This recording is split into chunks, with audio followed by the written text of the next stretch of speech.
자, 오늘은 한국 부동산 시장에서 벌어지고 있는 충격적인 현상들에 대해서 자세히 이야기해 볼게요. 올해 전셋값 상승폭이 작년을 훨씬 넘어설 거라는 전망이 나오면서 시장에 긴장감이 감돌고 있어요. 입주 물량 절벽이 집값의 악순환을 부르고 있다는 분석이 여기저기서 쏟아지고 있는 상황이고요. 근데 놀라운 건 전문가 전원이 전세 상승을 예견하고 있고 하락이나 보합 의견이 단 한 명도 없다는 거예요. 부동산 정책 분석을 한 10년 넘게 해왔는데 이렇게 압도적으로 상승 전망이 일치한 적은 처음 봐요. 2020년이나 2021년에도 하락한다는 의견들이 꽤 있었거든요. 근데 지금은 그런 목소리가 완전히 사라졌어요. 유튜브나 개인 채널에서는 다른 의견도 있겠지만 공식적인 기사나 보도 자료에서는 찾아보기 어려워요. 특히 전세 부분에 대해서는 하락을 예측하는 전문가가 단 한 명도 없을 정도로 의견이 통일돼 있어요. 이건 단순한 시장 분위기가 아니라 구조적인 문제라고 이해하시면 정확한 판단이 될 거예요. 구조적인 문제라는 게 뭐냐면 일시적인 현상이 아니라 시스템 자체의 결함에서 비롯된다는 의미예요. 이런 구조적인 내용을 반박하기에는 현재 상황이 너무 명확하고 데이터도 다 뒷받침되고 있거든요. 작년에도 전세가 꾸준히 올랐는데 올해는 전세발 집값 상승 우려가 본격적으로 시작될 거로 보여요. 그리고 20대 서울 시민의 첫 집 구매가 43개월 만에 최대치를 기록했다는 놀라운 통계가 나왔어요. 20대 자체가 집을 사는 경우가 많지 않잖아요. 근데 월 500명에서 600명 정도가 집을 사고 있대요. 요즘 평균 결혼 나이가 30대 초중반인데 20대가 결혼도 안 하고 왜 집을 살까요? 현재 20대 미혼율이 80에서 90%에 달하거든요. 결혼 안 하는 청년들이 집 사는 이유가 뭘까요? 물론 20대 후반에 마음이 맞아서 결혼하면서 집 사는 경우도 극소수 있기는 해요. 하지만 대부분의 경우 이건 부모 세대로부터의 증여로 볼 확률이 매우 높다고 분석돼요. 그러면 20대의 증여를 받는 이유가 뭘까요? 바로 다주택자들이 자녀한테 명의를 넘기는 거예요. 종부세나 양도세 중과가 걱정되니까 미리 명의를 변경하는 거라고 보시면 정확해요. 그래서 20대가 패닉바잉 하는 경우도 있겠지만 기본적으로 다주택자들이 1주택자로 전환 중이라고 이해하는 게 맞아요. 그렇다면 왜 다주택자들이 1주택화를 서두르고 있는지 그 배경을 좀 생각해 볼 필요가 있어요. 세금이 앞으로 더 증가할 것 같으니까 미리 대비하는 거예요. 소위 말하는 가드를 올리는 거죠.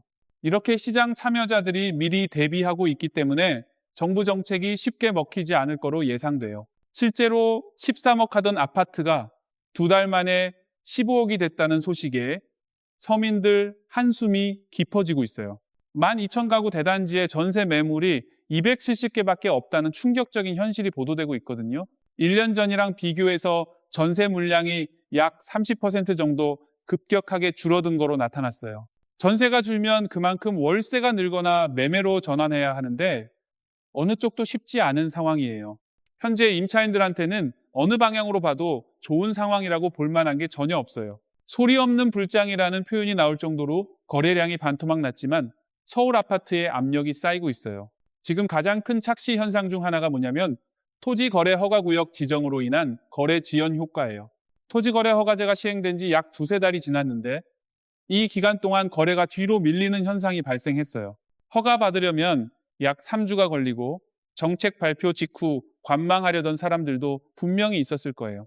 조금만 기다리면 집값 조정이 올 것 같다는 기대감에 연말이라 관망하던 분들이 많았던 거예요. 그러다 보니까 현재 거래량이 반토막 난 것처럼 보이고 일부 지역은 거래가 거의 없는 수준이에요. 하지만 시간이 지나면서 이렇게 지연된 거래들이 다시 늘어날 거로 예상되고 있어요. 매수를 포기한 게 아니라 매수를 조금 뒤로 미룬 것뿐이기 때문에 수요는 여전히 존재해요. 연초가 돼서 대출 규제도 조금 완화되는 분위기 속에서 봄이 되면 다시 움직임이 있을 거예요. 거의 3년 이상 연초마다 시장이 다시 꿈틀꿈틀 올라가는 패턴이 반복되어 왔거든요. 세 차례나 발표된 공급 대책에 대한 신뢰가 흔들리고 있는데 이번에는 과연 다를지 의문이에요. 공급 대책이 조금씩 늦어지고 있지만 곧 발표될 예정이고 기대감이 그 어느 때보다 높은 상황이에요. 만약 이번 공급 대책에서 유의미한 내용이 나오지 못한다면 시장은 즉각적으로 반응할 거예요. 토지거래 허가제로 수요를 뒤로 밀어놓은 상태에서 공급 대책이 실망스러우면 매수세로 바로 전환돼요. 과거에는 절대 안 산다고 했던 서울 외곽 지역들도 지금은 뜨겁게 달아오르고 있거든요. 선제적으로 움직이는 사람들이 반이고 나중에 따라가는 사람들이 반으로 시장이 형성될 거예요. 정부 관계자가 토지거래 허가제 해제는 없다고 명확하게 발표하면서 시장에 파장이 일고 있어요. 재건축 초과이익 환수제 폐지도 없다고 확정 발표가 나오면서 투자자들 사이에 긴장감이 감돌고 있어요. 토지거래 허가제가 풀릴 거라 기대했던 일부 지역들은 실망감이 클 수밖에 없는 상황이에요. 규제를 안 풀고 정면 돌파하겠다는 방침인데 과연 이게 가능할지 의문이 드는 게 사실이에요. 규제는 처음에 묶는 것도 어렵지만 한번 묶고 나서 푸는 건 훨씬 더 어려운 일이거든요. 가장 어려운 건 묶고 나서 6개월이나 1년 후에 푸는 건데 이건 정말 힘든 선택이에요. 용적률 상향이나 재건축 초과이익 완화 같은 민간 공급 활성화 대책도 안 하겠다고 해요. 그러면 도대체 공급 대책에 뭐가 들어가는 건지 민간 쪽에서 할 수 있는 게 없어 보여요. 공공에서 주도하는 공급 대책이라면 이미 과거에 발표했던 내용이랑 크게 다르지 않을 거예요. 과거 공공공급 정책들이 왜 실패했는지 돌아보면 지역 주민들의 반대가 가장 큰 원인이었어요. 예전에 골프장 부지에 아파트 짓겠다는 계획이 있었는데 지역구 의원이랑 시민단체 반대로 무산됐어요. 기존 거주민들은 상업 인프라 유치는 환영하지만 공공임대 아파트 건설은 좋아하지 않거든요. 이런 방식으로 계속 추진하면 또다시 벽에 부딪힐 텐데 과거의 실패를 반복하는 거 아닌가 우려돼요. 주택 공급 대책 발표가 임박했는데 서울 내 60곳의 후보지 중 절반은 사업이 불가능하다고 해요. 정부가 짜투리 땅을 모아서 공급하겠다고 하는데 이게 우리가 정말 원하는 해결책일까요? 100세대짜리 소규모 아파트가 부족해서 집값이 오르는 게 아니라 대단지 공급이 필요한 상황이에요. 한국 사람들은 기본적으로 최소 500세대 이상, 1000세대 정도 되는 대단지 아파트를 선호하거든요. 짜투리 땅 모아서 한 동짜리 아파트를 올린다면 그게 과연 진정한 공급이라고 할 수 있을까요? 민간 공급을 활성화하고 재개발, 재건축을 훨씬 더 촉진해야 한다는 목소리가 10년 넘게 이어지고 있어요. 하지만 현실은 재개발, 재건축 사업이 계속 막혀 있고 진행되는 지역은 정말 극소수에 불과해요. 대다수 지역들이 추진하겠다고 하지만 실제로 착공 단계에 가면 모두 턱 막혀버리는 상황이에요. 사업성도 안 나오고 임대 아파트 비율도 너무 높고 재건축 초과이익 환수제라는 거대한 벽이 있어요.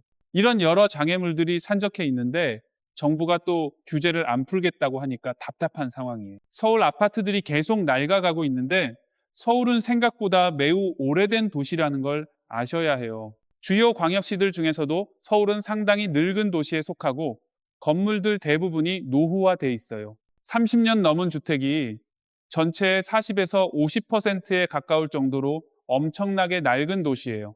이렇게 낡은 도시인데 재개발, 재건축이 막혀 있으니까 신축이 나오면 가격이 폭주하는 거예요. 우리 동네의 신축 아파트가 이 가격이라고 놀라지만 막상 분양하면 모두 완판되는 현상이 반복돼요. 준공하면 가격이 다 올라가고 사람들이 살아보면 너무 좋다고 하니까 옆 단지들도 기대감을 갖게 돼요. 우리도 재건축하면 저 가격이 되겠지 하면서 기대감으로 가는 악순환이 끊어지지 않고 있어요. 양도세 중과 유예가 연장될지 폐지될지 아직 확정 안 됐지만 중과 방향으로 대비하는 게 좋아요. 양도세 중과는 정말 시행하면 안 되는 정책이라고 생각하는데 현재도 세율이 상당히 높은 편이에요. 지금도 10억 원을 벌면 지방소득세 포함 49.5%, 약 5억 원의 세금을 내야 해요. 이것도 전 세계 글로벌 기준으로 보면 엄청나게 높은 수준인데 여기서 더 올린다는 거예요. 일반 과세라고 말하면서 82.5%까지 올린다면 이건 정말 너무 과도한 세금이에요. 이렇게 과도한 세금을 부과하면 집을 안 팔고 버티겠다는 심리가 더욱 강해질 수밖에 없어요. 현재 45% 세율에서도 안 팔고 버티겠다는 사람들이 많은데 82%면 누가 팔겠어요? 이런 정책을 왜 추진하는지 정말 이해하기 어렵고 시장에 미치는 부작용이 클 거로 예상돼요. 현재 다주택자분들은 고민이 정말 많을 거예요.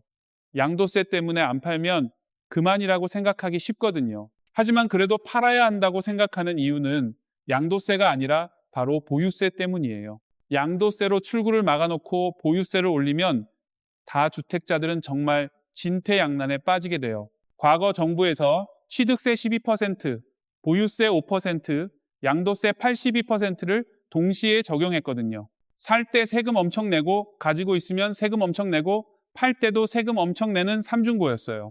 아예 집으로 돈을 못 벌게 하겠다는 정책에 많은 사람들이 나름의 결론을 내릴 수밖에 없었어요. 팔아서 82% 세금 낼 바에는 매년 5%씩 보유세 내고 버티겠다는 선택을 한 거예요.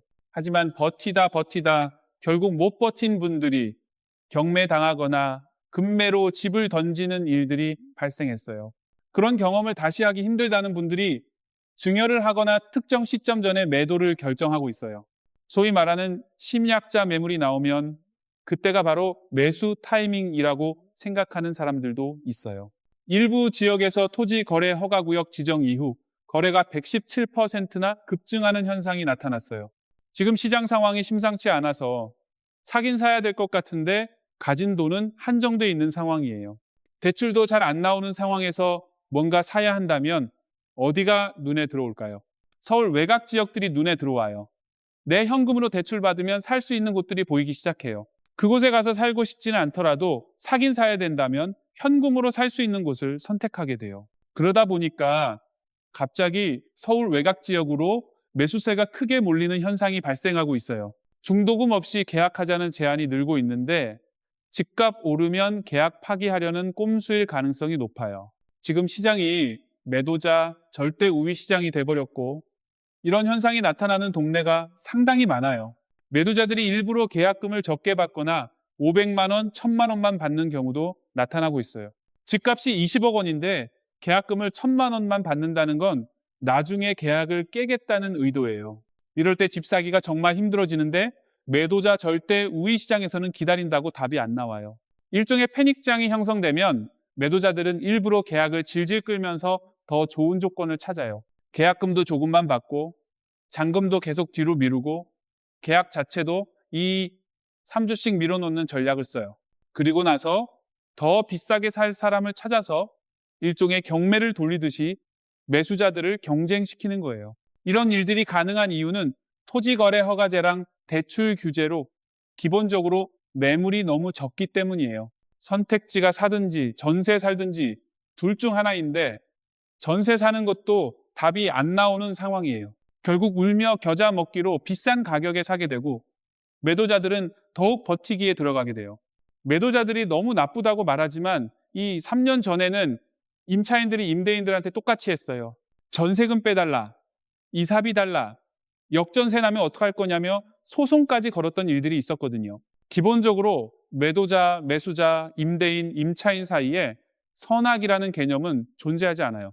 수요와 공급에 의해서 누군가 우위를 점하는 시장이 항상 형성되고 그때그때 이득에 따라 행동해요. 최근 토지거래 허가제가 생기면서 다주택자분들이 집을 팔아야 하는데 임차인이 있으면 못 파는 상황이에요. 그래서 임차인들이 이사비를 요구하는 소위 전세 권리금이라는 게 생겨나기 시작했어요. 비싼 동네에서는 전세 권리금이 5천만 원, 6천만 원까지 부르는 경우도 나타나고 있어요. 전셋집 나가줄 테니까 5천만 원 달라는 요구가 흔해졌는데 이게 누가 좋고 나쁜 문제가 아니에요. 결국에는 이런 정책들이 시장을 왜곡시키고 있다는 게 핵심이고 구조적 문제라고 봐야 해요. 집값 상승으로 토지거래 허가구역이 전면 지정되면서 계약 관련 배상 갈등이 급증하고 있어요. 이런 매도자 절대 우위 시장의 특징 중 하나는 매물이 대부분 저층이나 비선호 동향뿐이라는 거예요. 중층 이상의 좋은 물건은 아예 안 나오고 저층이나 구석진 동만 시장에 남아 있어요. 전세사 5년 살다가 부랴부랴 집 사야 한다고 잘 모르면서 무작정 임장 다니는 초보자들이 많아요. 이런 초보자들이 저층 물건이나 동양 물건, 구석진 동을 잘 모르고 덜컥 사버리는 경우가 있거든요. 이럴 때 정말 조심해야 해요. 급하다고 아무 물건이나 사면 나중에 후회할 수 있어요. 지방 미분양 문제 해결을 위해 손해보고도 집 못 팔까 걱정 덜어준다며 환매 보증 제도가 도입돼요. 하지만 손해볼 수 있으니까 손해 조금만 보게 해줄게 라는 식으로 접근하면 과연 사람들이 살까요? 돈이 되게 만들어주면 알아서 리스크를 감수하고 들어가는 거지 호객행위로는 안 돼요. 요즘 우리나라 부동산이 이웃나라의 전철을 밟을 거라고 말하는 분들이 많은데 정말 그럴까요? 실제로 그 나라의 수도 집값이 엄청나게 폭주하고 있다는 사실을 알고 계세요? 그 도시에서는 주거비가 너무 올라서 번 돈의 45%까지 월세로 내는 곳도 있다고 해요. 월급이 500만 원이면 월세를 200만 원 넘게 낸다는 건데 나머지로 생활하기가 쉽지 않겠죠. 선진국 평균이 23에서 25%이고 대도시들은 30에서 35%를 주거비로 써요. 반면 우리나라는 15에서 17% 수준으로 전세 월세 비용이 상당히 낮은 편이에요. 다른 나라 청년들은 룸메이트를 구해서 둘, 셋이 같이 살거나 쉐어하우스에서 사는 경우가 많아요. 우리나라는 전세 제도 덕분에 주거비가 싸고 대신 매매가가 조금 더 높은 상호 보완 구조예요. 매매가를 잡으려고 규제를 계속 붙이다 보면 눌려있던 전세 월세가 올라가기 시작하는 거예요. 연구 결과에 따르면 공공임대 아파트에서는 출산율이 높아지지 않는다는 분석이 나왔어요. 임대는 내 집이 아니라는 인식 때문에 안정된 공간이 있어야 자녀를 낳겠다는 생각을 못하는 거예요. 결국 선진국들처럼 청년 세대한테 대출을 풀어주고 내 집 마련을 돕는 방향으로 정책이 가야 해요.